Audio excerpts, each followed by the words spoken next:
Welcome back to the channel, everybody. I'm Phil, and that's Samantha. Hey guys, welcome back. Today, we've got a special player on deck for the channel, and that's Mario Lemieux. And this is somebody that, Samantha, you don't know much about. Not a crazy amount. Actually, no, not much at all. I was like, no, not really anything. He was really popular when I was really young. My brother was really big into hockey, so I feel like my brother probably knows more about him than I do, but yeah. And my personal opinion is not enough people know about Mario Lemieux, so you're not alone in that category. So for me, I am a big Mario Lemieux fan, or I was, I should say, growing up. He was my favorite player to watch. I was a big Pittsburgh Penguins fan early on, and that carried on throughout Mario's career. Obviously, there's a lot of great players that played for Pittsburgh over the years, Jaromir Jagr being another one. But Mario is probably unquestionably the second best player of all time. And Wayne Gretzky would be number one because obviously how many records Wayne Gretzky holds. But the problem with Mario is that he only played 915 games and he had over 1,700 points. So he averaged pretty close to 2 points per game. That's crazy. And he only played in 915 games. So that's the problem, right? Yeah, is that we were briefly reading before this just to get a sense of him. He had some severe health challenges, right? So that's a lot of probably health why issues. Yeah. He had Hodgkin's disease and also had severe back injuries. Yeah, surgeries and stuff. Yeah, right? so really hindered his ability to play throughout his career. But when he played, he was magic, and they used to call him Super Mario. Well, it's just so crazy too that not only did he overcome those, he overcame those and came back to playing, right? Most people would like retire and just be like, okay, I'm just happy like functioning and being a normal functioning human after that, right? I think the story is that at one point, basically, he couldn't tie up his own skates. He had to get somebody else to tie up his own skates, and he was still going on the ice and like destroying everybody. And that's how good he was. He was just so elite, right? And so we never got to see his full career play out. And I think a lot of people look at his career and say, well, if he had been able to play as many games as Gretzky, it probably would have been neck and neck. But that's the whole point, right? At Gretzky, he had an ability to stay healthy. So you have to give him credit for that. And anyways, I know obviously a lot more than Sam does about Mario Lemieux, but I'm excited for this one because I get to introduce Sam to one of the players that I loved growing up. And the other thing I really liked about Mario, and maybe we won't see it in this, is he always carried himself really, really well as a professional. He was very classy. You know, he's one of those players that always said and did the right things, you know, was interested in charity and all that kind of stuff. And I think that's overlooked in today's athletes. I don't think there's enough of those athletes out there. So anyways, let's find out how good was prime Mario Lemieux. Let's find out.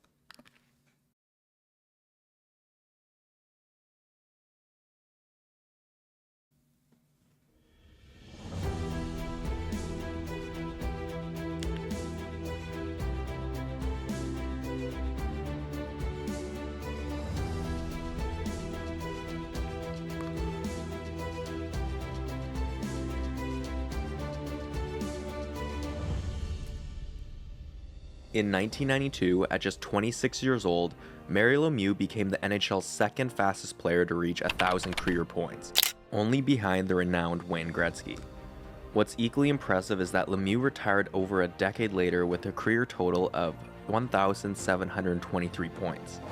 He earned his first 1,000 points in just 8 years, and though his total career points may put him 8th overall, the fury in which Lemieux entered the league set him on a track for becoming arguably the best hockey player the league has ever seen.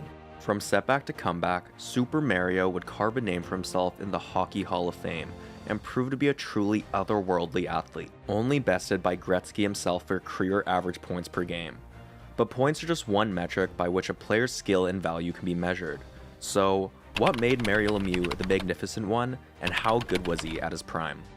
Mario Lemieux was born on October 5th, 1965 in Montreal, Quebec, to Jean-Guy and Pierrette Lemieux. Jean-Guy. He grew up in the blue-collar neighborhood of Villemard, where his love for hockey began. At the age of 3, Lemieux started skating on a homemade rink in his backyard, courtesy of his father. Hours were spent honing his skills and playing with friends and his older brothers, Richard and Alain. It quickly became evident that Lemieux possessed extraordinary talent, catching the attention of scouts from an early age. His father would even pack the family's home's hallway with snow so that 3 brothers could have more time to practice. Lemieux joined the Laval Voisin of the Quebec Major Junior Hockey League at age 15 and in order to focus fully on hockey, he left school after grade 10. Wow. Now, at age 18, he scored a record 282 points, including 133 goals. That's insane. And drawing keen eyes from the Pittsburgh scouts. 18 Cementing years his old. status as a prodigy and a legend by scoring 11 points in his final game in the Junior Hockey League. Because 11 of this, points. Mario Lemieux would go on to be selected as the first overall pick in the 1984 NHL entry draft, a decision that was met with great excitement and anticipation. Considered one of the most highly skilled prospects in decades, Lemieux's selection by the Pittsburgh Penguins was seen as a turning point for a struggling franchise. With his scoring ability, playmaking skills, and dominant presence on the ice, Lemieux was expected to revolutionize the game and bring success to the Penguins organization that had yet to find it. Lemieux's selection in 1984 also drew comparisons to other highly touted players from that era, such as Hockey famer Guy Lafleur and Calder Memorial Trophy winner and Hall of Famer Dale Hawerchuk. Each of these players was seen as a generational talent and drafted first overall by their respective teams. The level of anticipation and expectation placed on Lemieux mirrored those experienced by Lafleur and Hawerchuk. It ultimately became clear that Lemieux could shoulder the burden of being a top pick, as he soon went on to score on his first goal, on his very first shot, and in his first shift of his first game with Pittsburgh. That's wild. He Yeah. proved to be an essential member of the team from the very beginning, and his renown as a legend in the making helped to increase game attendance by 46%. Blasting into his rookie season, Lemieux was an unstoppable force, finishing the season with 100 points. He was named to the NHL All-Star team and awarded the Calder Memorial Trophy as the NHL's Rookie of the year. Scoring over 100 points each season for his first 6 seasons, Lemieux was named the NHL MVP for the 87-88 season. By this time, he had scored 516 points, averaging 126 per season, or 1.76 points per game. That's insane. Which was not far behind his career total of just 1.88 points per game. Lemieux's first seasons with the Penguins were not all good though. He missed 7 games in his rookie season for a sprained knee, 1 game for the next season with a strained lower back, and a hefty 17 games in the 86-87 season for a sprained knee and bronchitis. His next few seasons saw some light injuries, but the 1989-1990 season took Lemieux out for 21 games due to a herniated disc. And the following season, he missed the first 50 games while recovering from the off-season back surgery for that disc. Now, despite his massive setbacks, Lemieux would help bring the Stanley Cup to Pittsburgh that season, his first of 2 with the team. Mario Lemieux's prime could be measured in many ways, but one thing is clear. His career was cut extremely short due to health issues, including his diagnosis of Hodgkin's lymphoma in 1983 at just 27 years old. From the 1987 to 88 season until 1995 to 96, minus the 90 to 91 season, Lemieux constantly held an average of over 2 points per game. There were 2 extremely high points for Lemieux. His 1992 to 93 season, coming back from treatment for Hodgkin's lymphoma, where he scored 160 points in just 60 games. What? And then That's the insane. 1988 to 1989 season, where he had scored 199 points, a close second to Gretzky's 215 high. What Apart a year. from Gretzky, whom Lemieux is often compared with, no other player in NHL history has come close to Lemieux's consistent scoring ability. The 88 to 89 season, 92 to 93, and the 95 to 96 seasons also saw Lemieux win a plethora of trophies and awards for MVP status, leading the season in points and more. In the 1996 All-Star Game, Lemieux played for the Eastern Conference, where he gave assists to 2 of the team's 5 goals, and the team went on to win the match. These 2 seasons were filled with incredible accomplishments and excellent gameplay by Lemieux, and proved to be his career prime, even after enduring radiation treatments for Hodgkin's lymphoma and major back surgery. Now, what set Mario Lemieux apart and gave him the ability to consistently score at such high rates? So some of the stats obviously are just next level, right? When Yeah, you hear crazy. like coming back and playing, what do they say, 50 or 60 games and having 60. 160 points, it's Yeah. insane. That's insane, especially when he's like going through like life-threatening illness and like Yeah. coming back from that. Like that's insane. Like you were saying in the beginning, right? It's one thing to come back from something like that, but it's another thing to come back and be elite. And dominate, Yeah. basically. It just that comes back to the natural talent that he had, which Yeah. they talked about in the beginning here, right? Was that You also have to really love what you do to like to come back and risk your body again, right? And like I feel like a lot of people would probably be scared to do anything to put themselves in a vulnerable situation after like especially the Hodgkin's lymphoma is one thing, but like when you've had multiple injuries and back surgeries, like you're gonna be really probably tentative, right? But he's like, nah, get me back on the ice. Yeah, I think he came out of retirement twice. Actually, I don't know if they'll talk about it in this video. And with that said, it's good probably for you to get some insight into his career and how it played out. But this is obviously not showing how he plays or anything like that, or Yeah. any of his big moments, or how emotionally charged some of those comebacks were. It's giving the insights on it. So maybe in the future we should watch more of a highlight or top actually 10 playing. moments or something like that. This is just a kind of a background of him. More of like a storytelling type Right. thing. Yeah. But I think the third time that he came back came out of retirement, or the last time I should say, it was because he was in the locker room and his son was in the locker room, and his son asked Jaromir Jagr, I think it was, who's that guy? And it was like a picture or something of somebody playing hockey. And it was Mario Lemieux, but his son didn't recognize him. Really? And so he had never seen Mario play hockey live before his son. And so that's what prompted Mario to come out of his son retirement, could so see him? his son could see him play. That's so cute. So in that sense, it highlights what you're saying Who's as that well. guy? It's me. But it highlights what you're saying, right? In that he loved the game so Yeah. much. He was like, oh, I can come back and play a couple of seasons so that my son can watch how good I am. yeah. That's Like wild. it's like nothing. Like I'm Yeah. coming out of retirement to play elite Just so levels my still. son can come and watch. Yeah, exactly. Lemieux, which translates from French as the best, simply lived up to his surname in every regard. Super Mario is considered one of the best players in hockey, largely because of his unmatched skill. Lemieux's stick-handling abilities were a level rarely witnessed, especially back then, allowing him to effortlessly blow past defenders and find openings, honestly, at will. Combined with his precise, powerful, and finesse-filled shot, Lemieux became an intimidating opponent for all goaltenders, consistently finding the back of the net with accuracy that was absolutely insane. I think Gretzky said it best. He could snap a puck through a refrigerator door. Not only was his shot extremely powerful, it was also incredibly deceptive. Because of his accuracy, his feints were nightmares for goalies, and this made him incredibly dangerous, especially on breakaways. At any moment, he king. could use his long reach to freeze the goalie, allowing him to either deke or fire into a corner the second a goalie blinked an eye. Beyond his skill, Lemieux's physical attributes also contributed significantly to his dominance.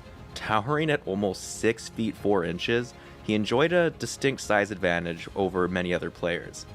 This allowed him to dominate the physical battles, protect the puck effectively, and establish a presence on the Wow, ice. look at those jerseys. Remarkably, despite his considerable stature, Lemieux had incredible skating and stamina.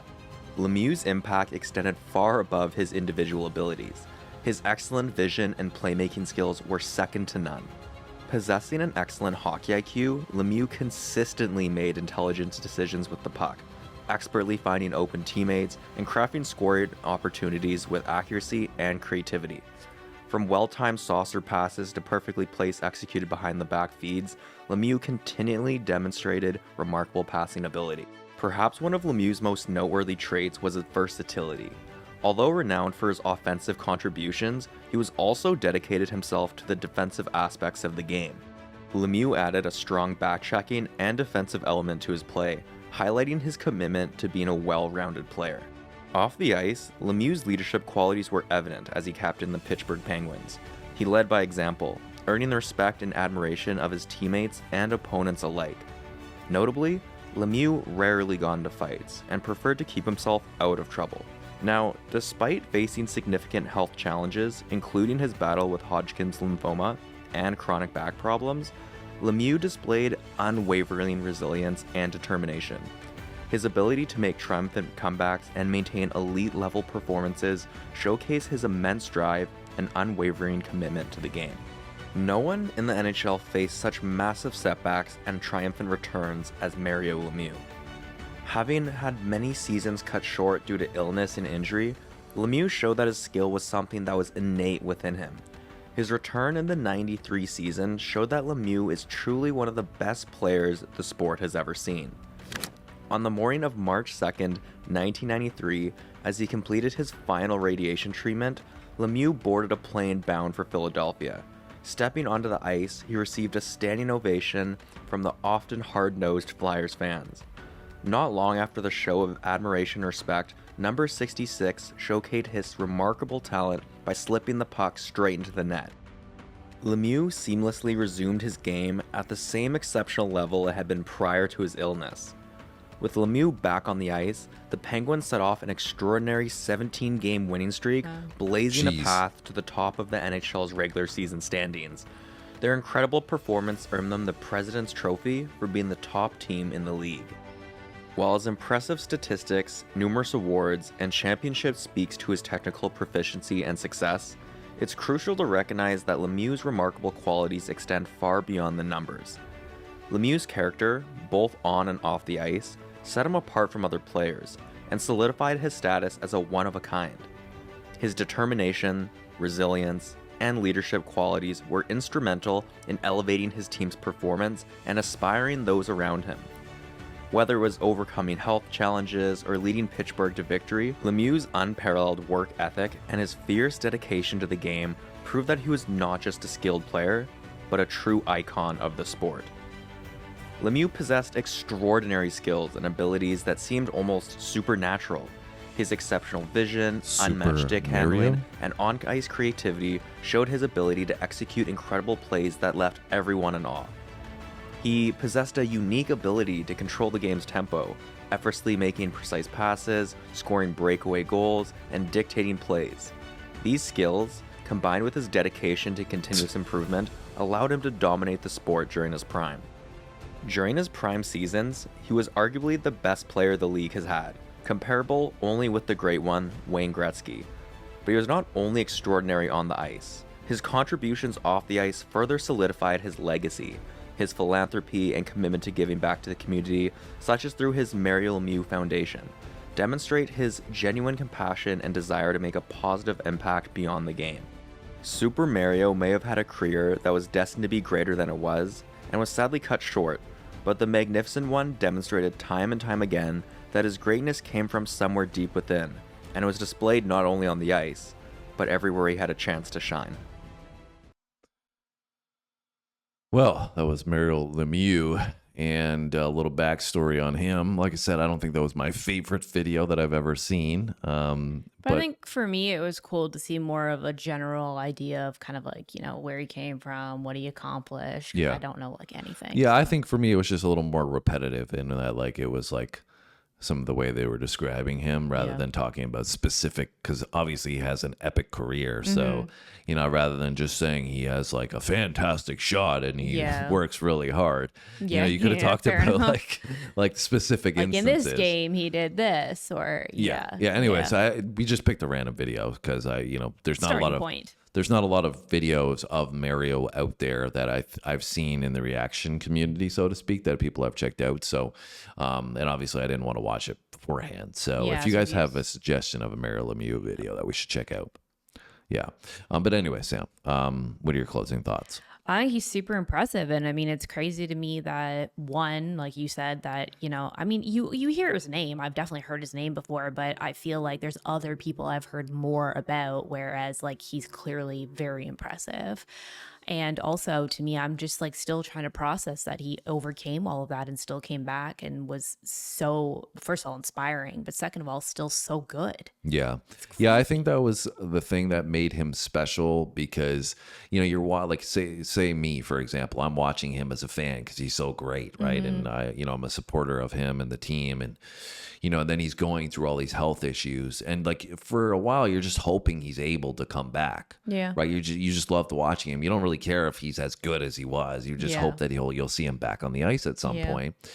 And then he comes back and he does these things where he like scores in his first game back. You're like, what? And he does it like time and time again. Like the thing that made you say like, geez, where he scores on his first shift, on his first game, on his Yes. first shot. Like, that's wild. That's the kind of stuff that he just did throughout his career that, when he would make a comeback or, when you didn't think he was going to be able to pull off something crazy, he always did. And that's what I think was so revered about Mario and why they call him Super Mario or Magnificent, was because, he literally lived up to that, whether it was coming back from, a back issue or, the health scare, or when he was playing for Canada. It was just like anytime somebody had well, hello, Tiffany. Anytime somebody had something to say about Mario, it was just like of the highest praise, whether it was Wayne Gretzky. And I think there was one other quote I had heard about the Russians when Canada was playing the Russians in like the Canada Cup or something like that. And there was a big rivalry going on at the time. And it was when Mario and Wayne Gretzky were going to play on the same team for Canada. And at that time, everybody's like, well, geez, we got two of the best players ever on the same team. But Gretzky was known as like the best player at that point. And the Russians were like, oh, no, we're not worried about Gretzky. We're worried about the other guy. Right. And I think that kind of highlighted the praise that, he got, because you could often overlook him from that regard, but everybody he played against was like, oh no, like we're worried about that guy because he's like unstoppable essentially, right? Yeah, it's kind of unfortunate he didn't get to, maybe have a longer career or a more full career and not miss so many games, but it is what it is. Yeah, right? I think, maybe from the record standpoint, but then like you just said, you maybe don't get to experience the highs and the lows the same way of his comebacks, to see his resilience, to see how good he truly was to come back from those injuries and play that way. So I think, like I said, from the stats standpoint, you're never going to be able to argue that Mario is the greatest of all time. You mean Gretzky? No, from the stats standpoint, you're not going to be able to argue that Mario is the best of all time because he doesn't have better stats than Gretzky. Gretzky has insane stats. He's got like, sorry, I misunderstood. I thought you were saying that you're trying to say that Mario is the greatest, and I was like, wait, I thought that was Gretzky, so I got confused. So with Gretzky, just to like give you an example, even if you took away all his goals that he scored, he would have more points than everybody else. That's wild. Everybody that's ever played, he'd still have, and he scored a lot of goals. Yeah. So it shows you just how dominant Gretzky That's was. so crazy. So anyways, we got to go because the cat is like, screaming here. I don't know if you guys come hang out with me. Can hear it. But anyways, this is our first introduction to Mario. So let us know. Well, not my first introduction, but first introduction on the channel. Sam's first introduction. So let us know if there's something else you want us to check out. Drop a comment down below. Hit the like button, and we'll see you on our next video. Thanks for watching.